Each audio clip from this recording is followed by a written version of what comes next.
કૃષ્ણ ધોરણ 1, 2 અને બાલવાટિકાની વેકેશન દરમિયાન કરવાની પ્રવૃત્તિ આજે આપણે નિહાળીશું. સિંધાવદર પ્રાથમિક શાળા બીઆરસી ભવન ગોંડલની એક પ્રવૃત્તિ આજે આપણે નિહાળીશું. આ પ્રવૃત્તિમાં મેં વિવિધ તમને ગમે તેવા પ્રાણી, પક્ષી અને ફળ અને શાકભાજીના મોહરા બનાવ્યા છે.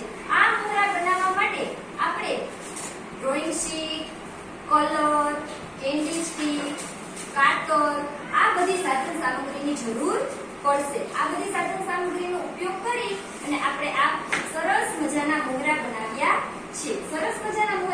છે. આમાં મેં ટમેટાનું મોહરું, સફરજનનું મોહરું, સ્ટ્રોબેરી, સસલું, વાઘ, બિલાડી, કેરી, ગાજર વગેરેના મોહરા બનાવ્યા છે. આ માટે મેં સૌપ્રથમ મોહરા બનાવવા માટે રંગીન કાગળ લઈ અને તેના ઉપર કટિંગ કરી જે તે વસ્તુના મોહરાનું કટિંગ કરી તેમાં કલર પૂરી અને નીચે કેન્ડી સ્ટિક લગાડેલી છે.